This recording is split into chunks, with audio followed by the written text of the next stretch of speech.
আসসালামু আলাইকুম গাইস, যদি আপনারা অল্প খরচে কক্সবাজার যেতে চান মাত্র 2000 টাকা দিয়ে, তাহলে আমাদের এই পুরা ব্লগটা দেখেন। তাহলে আপনারা কিভাবে অল্প খরচে যেতে হয় পুরাটা দেখতে পারবেন। তো সর্বপ্রথম আমাদের যাত্রা শুরু হয় কিশোরগঞ্জ স্টেশন থেকে চট্টগ্রামের উদ্দেশ্যে। তো সর্বপ্রথম আমরা একটি ট্রেন টিকিট কেটে নিই।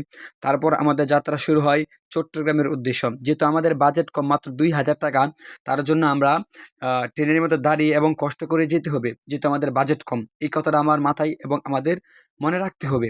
ট্রেনে অনেক ঝামেলা থাকবে, অনেক কষ্ট থাকবে, তারপর আমাদের বাজেট কম, আমাদের মাথায় রেখে এটা কষ্ট করে ম্যানেজ করে চলতে হবে। তো আমরা চট্টগ্রাম স্টেশনে নামলাম। নামার পর স্টেশন থেকে বের হয়ে নতুন ব্রিজের উদ্দেশ্যে একটা সিএনজি ভাড়া করলাম 300 টাকা দিয়ে। নতুন ব্রিজ থেকে কক্সবাজারের জন্য 210 টাকা দিয়ে একটা টিকিট কাটলাম কক্সবাজারের জন্য। বাস থেকে নেমে আমরা বদর মোকাম মসজিদের জন্য একটি অটো নিলাম 100 টাকা দিয়ে। তো অটো থেকে নেমে আমরা যাই একটু রুম ভাড়া নিতে। তো রহমান রিসোর্ট নামে একটি আমরা হোটেল নেই। তারপর দেখেন আমাদের রুমটা আর কি কেমন। দেখেন রুমটা মোটামুটি ভালো ভিআইপি আছে। রুমতে আপনার রুমের বারান্দা থেকে কি পারবেন, পুরা শহরের ভিউ নিতে পারবেন। তো এই জায়গায় অনেকগুলো রুম আছে, মোটামুটি ভিআইপি চলা যাবে আর কি। দেখেন অনেকগুলো রুম, তার মধ্যে থেকে অনেকটি রুম, তার মধ্যে থেকে আমরা একটি রুম ভাড়া নিলাম 2 দিনের জন্য মাত্র 1800 টাকা দিয়ে। আপনারা রুমে জয়জন ইচ্ছা ওইজন থাকতে পারবেন, কোনো সমস্যা নেই, তার জন্য কোনো এক্সট্রা বিল দিতে হবে না। তো রুমে প্রবেশ করতেছি, দেখেন 2টা বেড আছে। আমরা ঢুকি প্রথম রুম গোছালো করে ফেলছি, তার জন্য কিছু মনে করবেন না। তো এই যে রুমে 2টা বেড, আপনি যজন মন চা ওজন থাকতে পারবেন। তারপর একটি টিভি আছে রুমের মধ্যে, যা আপনারা দেখতে পারবেন। এই যে টিভি মানে যা ইচ্ছা আপনারা তা দেখতে পারবেন আপনার ইচ্ছা মতো। তারপরে যে আপনার একটা কলিং বেল আছে আর কি, এর থেকে আপনি যা ইচ্ছা সব দেখতে পারবেন। তারপর আপনার একটি বাথরুম আছে, মোটামুটি ভিআইপি, আপনার চলবে আর কি, সমস্যা না, চলার মতো। এই ছিল আমাদের হোটেলটা আর কি, বুঝছেন। কক্সবাজারের মধ্যে একদম কম দামে খাবার পাওয়া যায় এই হোটেলের মধ্যে। তো এই হোটেলটা হলো আপনার রহমান নিচুর ডেকে নেমে মাত্র 30 সেকেন্ড বা 40 সেকেন্ড সময় লাগবে, একদম কম দামে পেট ভরে খেতে পারবে। তো খাওয়া দাওয়া শেষ করে আমরা রুম থেকে কক্সবাজার লাবণী ব্রিজ যাওয়ার জন্য সবাই প্রস্তুত হই। তো একটা অটো নেই, জনপ্রতি 10 টাকা করে ভাড়া। তারপর আমরা কক্সবাজার লাবণী ব্রিজ সমুদ্রের পাড়ে এসে পড়ি। তো আমাদের সাথে থাকেন, আমাদের মজা আপনারা উপভোগ করেন।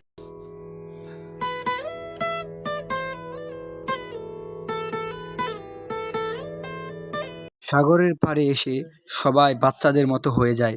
তো দেখেন এই দিক দিয়ে মানুষ খেলা করতেছে, আর এদিক দিয়ে সমুদ্র তার নিজের মনের উত্তাল বেগে সুন্দর করে খেলা করে যাচ্ছে।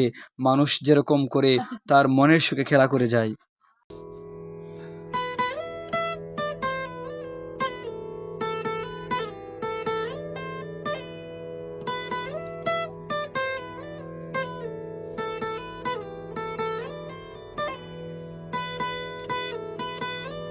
সাগর পাড় থেকে আমরা খেলা এবং আনন্দ করি। তারপর আমরা আবারও রুমে চলে আসলাম।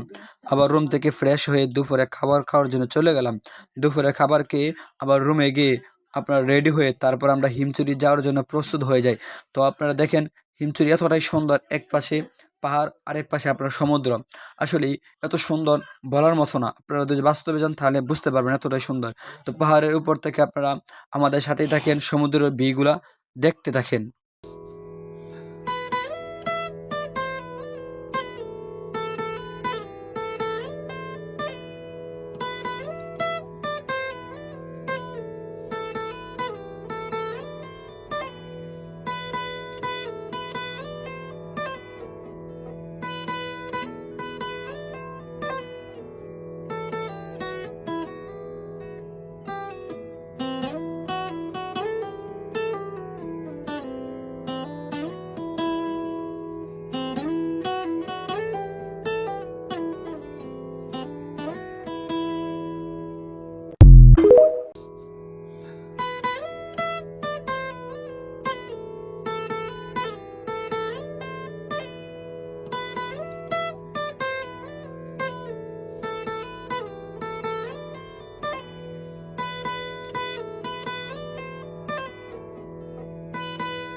তো আমরা হিমছড়ি থেকে মাগরিবের সূর্য উদয় উপভোগ করে তারপর আমরা আবারও রুমের উদ্দেশ্যে রওনা দিই। তারপর রুম থেকে বের হয়ে আবার আমরা আপনার রাবণী ব্রিজ যাই। রাবণী ব্রিজ থেকে কাঁকড়া এবং অন্য কিছু খাওয়ার জন্য আমরা প্রস্তুত হই। কাঁকড়া খেয়ে তারপর আবার আমরা রুমের উদ্দেশ্যে রওনা দিই। তো রুমে এসে আমরা সকলেই আমাদের যার যার মতো করে আমরা মজা করতেছি। কেউ মোবাইল টিপতেছে, আপনারা কেউ টিভি দেখতেছে, কেউ আবার মজা করতেছে, সবাই যার যার মতো করে মনে করতেছে। আসলে এই মুহূর্তটা না অনেক মজার একটা মুহূর্ত। যদি আপনারা কখনো যান, এভাবে রুম নিয়ে থাকেন, তো এভাবেই সকলের থাকাটা যতটাই মজা, আপনারা তো যখন থাকবেন তখন বুঝতে পারবেন যে সকলে মিলে টিভি দেখা, তারপরে কে দুষ্টুমানি করা, একজনকে একজন কুচানো, দুষ্টুমানি করা আসলে অনেক মজা। দেখেন সবাই এক বা একজন করে শুয়ে রয়েছে। আসলে মজাটা অনেক মজার একটা বিষয় আরকি। যখন আপনারা যাইবেন তখন এই মজাটা আপনারা বুঝতে পারবেন। আসলে অনেক মজার একটা বিষয়। এই জিনিসটা সকলেই উপভোগ করবেন। তো আমরা মজা করে একদম সুন্দর করে রাত থেকে তারপর পরের দিন রাত্রেবেলা আমরা সুন্দর করে আবারও বাড়ির উদ্দেশ্যে রওনা দিয়ে দিই। তো কক্সবাজার স্টেশন যাই, স্টেশন থেকে আমরা একটা টিকিট কাটি চট্টগ্রামের জন্য মাত্র ২০০ টাকা দিই। তারপর চট্টগ্রাম থেকে আমরা আবারও টিকিট কাটি কিশোরগঞ্জের জন্য মাত্র ১০০ টাকা দিই। এটাই আমাদের সফর ছিল।